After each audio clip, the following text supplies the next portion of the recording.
Kanca-kanca saka Asung Panggonta Brataning Kautaman disingkat Astabrata. Oh iya. Aku melu taunan kok lagi ruh singkatane iki. Tak delikke kok. Tidak ada siaran ulang. Gamelan wayang nggawa tekan omah. Heeh. Nggih, iki ngiras-ngirus uga halal bihalal ya, Mak. Dasare isih nuansa lebaran. Heeh, Nduk. Iki halal bihalal ya kuwi nglumpukke balung pisah. Dasare halal bihalal kuwi dipopulerkan dening Kyai Haji Wahab Hasbullah ana ing era revolusi pada tahun 1948. Iya. Tepatnya berada di pertengahan bulan Ramadan. Insinyur Soekarno memanggil Kyai Haji Wahab Hasbullah ke Istana Negara untuk dimintai pendapat dan sarannya agar dapat mengatasi suasana politik Indonesia yang tidak sehat waktu kuwi. Oh ngono. Banjur saran saka Kyai Haji Wahab Hasbullah pada hari raya Idul Fitri tahun 1948, Bung Karno mengundang semua tokoh politik untuk datang ke Istana Negara untuk menghadiri silaturahmi yang diberi judul halal bihalal. Nganti tekan seprene yo, Mak. Jadi halal bihalal kuwi uga bisa sebagai wujud penyejuk dan pesan kedamaian keadaan apapun sing lagi memanas. Mula simbole wong lebaran kae gawe kupat tegese ngaku lepat. Oh iya. Uga ana sing ngarani kupat kuwi siku papat. Siku papat kuwi apa wae? Lebar, lebur, labur, luber. Lebar iki tegese leh poso 30 dina wis rampung banjur lebaran. Oh ngono.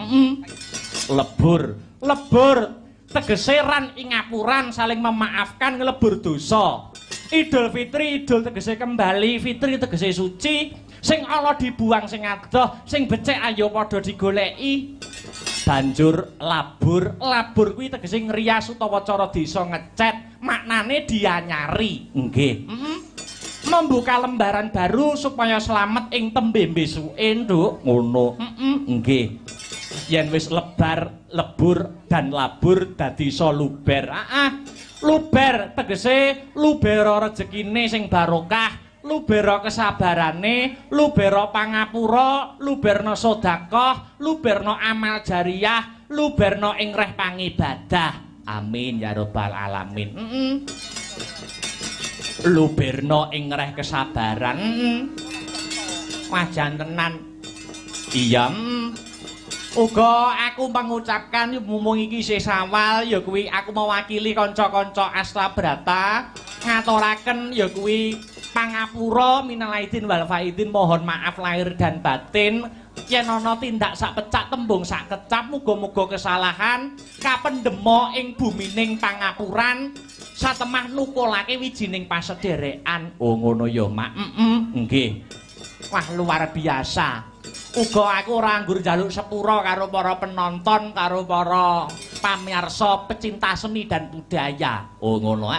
Ning aku uga njaluk ngapura secara pribadiku, karo kanca-kanca rekan kerjaku Astabrata. Mergo lagi iki pethuk bar lebaran. Oh iya, lagi pethuk ya ning panggung ki mau. Oh ngono. Aku njaluk ngapura sing kulino tak sentaki, ya. Sing kulino tak seneni, Apa ana? Lho piye ta? Iki sing ngerong kuwi tak sentaki paling sering kuwi. Oh, Mas Heru. Awe apa rakelingan taun kepungkur? Nalika awake dhewe ujian tugas akhir ana ing kampus. Apa? Kuwi latihan ning omah. Heru rawani ngandani aku, wanine ya kuwi ngandani sing iso ngepek rasaku, cah kramat jenenge Paris. Oh ngono. Heru muni, Tris omong ngono, Akbar ya aja oleh nesu-nesu. Engko nek nesu-nesu malah pentas tugas akhire cah-cah ngedon omong ngono. Mosok Akbar nesu, loh wingi rabine Mas Iqbal ning gedung wanita aku meh dibualang mangkok. Apa ya? Lah piye rabiku rabine Masku. Rabine Masku.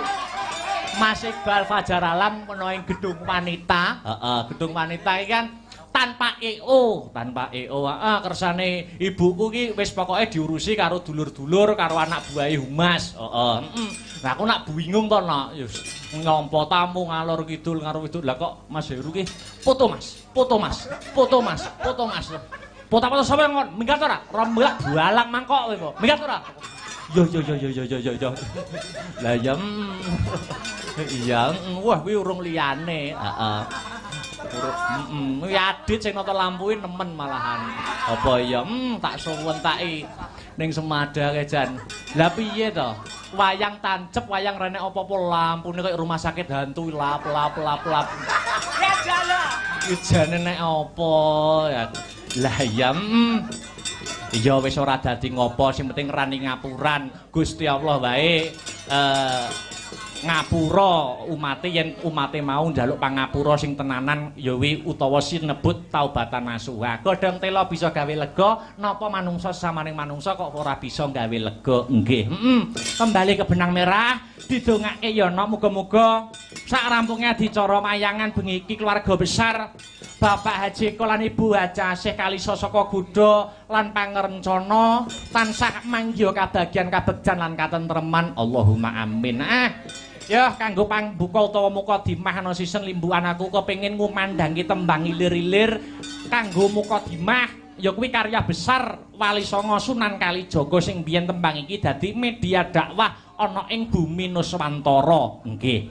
Tembang ilir-ilir go mengku teges kang becik makna kang apik. Ayo dikumandhangi buka saka Bonang Mas Irman monggo. Ya,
Lebar, lebur, labur, luber. Lubero kesabarane. Anggo saiki wis sabar, Nduk. Ha iya. Sajeke aku nampa momongan ponakan ki lho. Aku rada sabar. Aku mbayangke piye? Sok nek masku sijine Mas Badar sing dalang kuwi, wis duwe anak terus aku duwe anak. Ya, mesti sombongan bapak mesti. Apa ya? Ketoke kok ngono lah. Anak dalange mesti kan enek rasa kumingsune no. Oh, ngono. Mesti anake Mas Badar sok muni. Piye? Ngono to, dalang nganjuki sapa sing dalang sing ceritane runtut, sastrane runtut nek ora bapak. Oh, ngono. Kuwi anake Mas Badar. Sauri karo anakku. Ora iso. Zaman semono ya, nganjuk ya. Wayangan sing paling ngepop iki wayangane papa. Waduh. Papa gitu. Limbuke ucil. Ris kantenono ris. Iya. Papa. Uga pengumuman kanggo warga masyarakat Nganjuk di bulan April tak umumne ya kuwi wara-wara pentas-pentase Astabrata sing ana Laladan Nganjuk dan sekitarnya. Oh ngono. Tanggal 17 Pak insyaallah aku karo kanca-kanca Astabrata main ana ing SMP Negeri 5. Oh SMP Negeri 5. Pengumuman kanggo pecinta-pecinta seni dan budaya, bakul-bakul monggo mengais rezeki bebarengan. Ana SMP 5. Pak insyaallah bintang tamune Abah Kirun. Oh iya. Terus tanggal 30. Tanggal 30 ning di alun-alun Nganjuk. Wow. Dalam rangka HUT Hari Jadi Kabupaten Nganjuk. Oh ngono. Iya. Nek pengen nonton nyusul tanggal 1 monggo no. Oh ngono. Pentas spektakuler. Oh ngono. Bintang tamune Cak Komet karo Cak Dodok tanggal 1 lakone Parto Kromo ning ndi Sukorame Lamongan. Wow. Nonton wayang po minggat jadi. Nduk, piye iki saka kersane Bapak Haji Eko dan Ibu Hajah apa asih didandani sik. Nah. Awake dhewe ngandani ning jero kotak kene. Awake dhewe sowan mrene ora ijen. Iya, Muga nganti para kadang bintang tamu sapa? Ya kuwi Mas Gareng saka Bojonegoro lan adiku Niken Salindri saka Tlatah Kediri. Oh, ngono ditanjake. Mbok cepet to, Mbok? Ya. Ayo Mas Gareng tak aturi luwih dhisik munggah ngancani aku omong-omongan sisan gawe halal bihalalan dhisik ning panggung. Ya, gandeng mau janjiane wirawiri. Ayo saiki Mas Gareng munggah disepoti aja dipleroki. Ya. Aja dipleroki. Ora apa-apa aku nyicil gawe dosa neh. Ya, aja dipleroki. Monggo Mas Gareng minggah wonten ing sasana budaya. Ayo.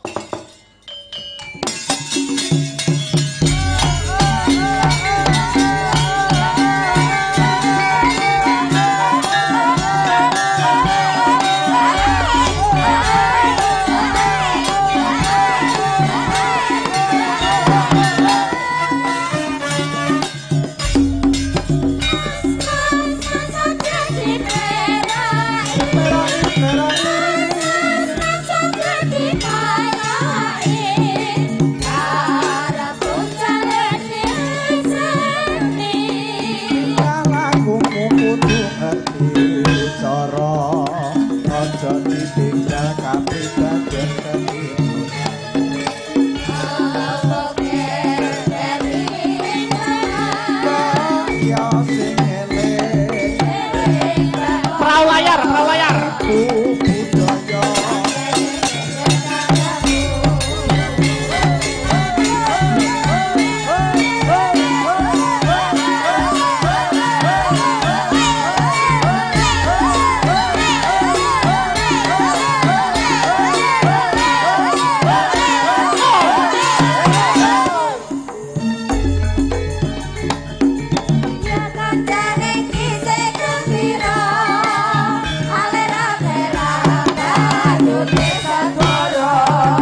Gareng wilujeng dalu good night, Mas Gareng. Selamat malam. Sugeng dalu. Alhamdulillah ketemu lagi ana ing laladan sugih waras Prambon Nganjuk. Nggih, alhamdulillah ketemu lagi. Suwe ra ketemu. Alhamdulillah. Dalam rangka ulang tahun ya kuwi pernikahan ke-27 tahun Bapak Haji Eko Kang Sarto Ibu Hajah Asih. Kula gumun, Bujang. Gumune ngopo, Mas? Atase bakul wesi amo sugih kaya ngene. Lho, iki jenenge apapun itu ya kuwi pekerjaan nek ditelateni iso ngrejekeni. Luar Kula biasa. mriki Nggih. pangapunten. Nggih. Bayaran kula 16 yuta. Larang men ngungkuli aku. Lho, tenggene bos besi tua kok. Sampean tok 16 yuta. 16 yuta. Kok iso ngono? Sepeda motorku tak dol. Anu dandake anu wesi neh. Nggih. Alhamdulillah muji syukur. Heeh.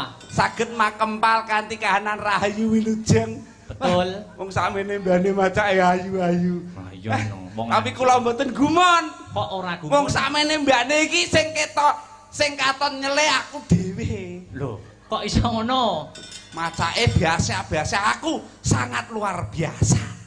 Luar biasa. Bengi-bengi direwangi laburan putih raine depe-depe golek sandang badok ya Mas ya. Ngene iki nggih. Bucange aslinipun teng Bojonegoro teng wilayah omah sampeyan, daerah sampeyan. Nggih wonten adicara halal bihalal teng kantor kabupaten. Malah nggih sowan mriki. Lho, Kabupaten Bojonegoro malam ini juga mengadakan halal bihalal. Ingkang ngadakaken nggih punika Buahna Bupati Bojonegoro. Sampeyan malah ning Nganjuk. Nggih, malah teng Nganjuk. Berarti saking tresnane karo aku. Sapa sing ngomong? Saking tresnane karo Pak Haji Eko. Halah, sapa sing ngomong? Lah kok rene? Ning kono ora dijawab kok. Koclok aku ning kono. Sing ngejak kene ya. Lah ya kene kene kok. Ngucapne matur nuwun Mas Gareng. Ngucapaken matur sembah nuwun kagem Bapak Haji Eko. Sinten? Pak Eko. Pak Eko. Masuk kok. Karo Ibu Hajah Asih. Karo Ibu Hajah Asih sangat luar biasa penyambutanipun. Kula dugi pun dirupak-rupakne. Karo sapa? Karo Ibu Asih. Dirupak-rupane piye? Wah, Mas Gareng monggo langsung mlebet Mas Gareng. Gue, kula ngoten. Wah, kula mlubu bleng tong mae sing gedhe niku. Bek tiyang, Pak. Lho, ya iya ana keluarga besare akeh, sedulure akeh kok. Kula mangke teng pundi wingking mawon. Kula terus teng omah sik mriki. Lah teng mriku nggih bek malih jajane tundul meret. Wis. Wong sumbut tok, wong sumbut tok. Sundul meret wong sumbut soalé wong ana. Iya. Akhiripun kula gadah solusi. Mengguri terus. Wonten teng celake kamar mandi. Oh. Terus ning celake kamar mandi? Nggih, teng mriku wonten panggenan clepit ngoten. Terus kangge dandan wis wesek akhire kula mlebu kamar mandi. Terus mlebu bleng kamar mandi. Bleng. Mboten sios manggon teng mriku. Lho, jare kono ora nek wong kok. Iya, Mas, pangapunten lho. Ngopo? Yo, jenenge gombal reget jabang bayi akeh. Lah ngono kuwi saking repote rong sempet dikukuti ora sambok. Lah jenenge wong degawe piye-piye ya ewo. Wong duwe gawe. Tapi kula sak mengacungi jempol kagem panjenenganipun Pak Eko. Katoke ya enek ngono. Katoke ya enek. Enek pokoke ilang sitok tak jupuk. Meng katok kuwi meng teles tak candhalke. Katokmu? Ayo bejo engko mulai gak katokan. Kula ya sangat gumun bocange. Gumune kalih Pak Eko. Sebabe? Putrane 3. Sampun engko sami pinter-pinter. Iya no. Edok terus lanang. Beda karo tanggaku. Tanggamu piye? Tanggaku ki bocah ben taune mbridhe lah Mas angger enek tek jagongan tanggaku sing jenenge Piwi bojone meteng neh. Piye? Piye? Sing tanggaku jenenge Pi. Kuwi bojone ben taun bridil mana ngono. Ayo kuwi jenenge banyak anak banyak rezeki. Banyak anak banyak rezeki cacahe 7 anake. Wah, 7. Ya, terus. Lah wi akhire saking bingunge Pak Dalang gawe jeneng supaya gak lali durutno nomere. Contone nomor 1 dijenengno JPI. Mergo nomor 1. Nomor loro, Ropi nomor loro. Pancet nomor 3. Lupi soalnya nomor 3. Papat. Pat pi nomor 4. Mo pi. Terus 6 kuwi wedok. Heeh. Niku adike Tupi. Oh. Sik to, adike Tupi. Lah sing nomor 6 iku jenenge sapa? Jenenge kuwi wedok. Heeh. Ki adike Tupi. Nomor 1 JPI, nomor 2 RUPI, 3 LUPI, 4 PATPI, MOPI. Lah nomor 6 jenenge sapa? Engko tak share it. Aku sampai muni bacok Pak Lurah. Ngawur mangsaku. Ndongakne apa karo Pak? Ndongakne nggih. Intinipun asik. Nggih, ndongakaken mugi kemawon panjenenganipun Bapak Eko dalah Ibu Asih anggenipun mangun bebrayan tansah winantu suka basuki pikantuk rahmating Gusti ingkang Maha Kawasa dadosa keluarga ingkang sakinah mawaddah warahmah. Pun kesupen jing ben nek gadah menanggap Mas Akbar malih. Amin. Ya. Pokokipun wonten syarate. Kudu enek garing. Malah. Rupane kowe ciduk dawet ngono ya. Ciduk dawet piye? Aku ning guri mau dilokne. Dilokne sapa? Jebule Mas Akbar mbok kethek ngono, kethek ndasmu kono aku ngono. Lah dandanmu ngono kok. Utune wong iki lho. Didongakne juga yaitu perusahaannya UD Kurnia. Luar biasa toh anak buah. Sangat luar biasa menika sangat cabangipun utawi relasinipun wonten ing luar kota kathah sanget. Heeh. Wonten saking Kaltim, saking Nusa Tenggara Barat, ya. Saking Bali nggih wonten. Hebat. Sing kirang Bojonegoro kok gak golek ya. Apa? Relasi. Oh, mau membuka ngono ya sampean arepe anu. Bekerja sama. Bekerja sama. Ya setor besi gitu ya? Mboten. Lah banjur setor angsuran. Maksudnya setor angsuran gawe anu besi ngono lho. Oh iya. Kucange luar biasa. Niki channelipun terik-terik ingkang ingkang napa niku live niki? Nggih, wonten sing live, wonten sing siaran ulang, wonten sing jumuk petilan-petilan nggih.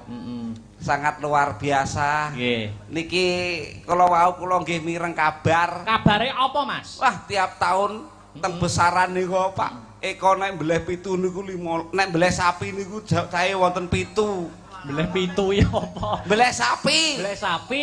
Jenenge menungso duwe luput, duwe kami sosolen. Iki ana sebabe.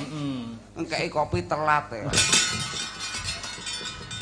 Mbleh sapi cacahe 7. Cacahe 7. Ben taun lho Pak Dalang.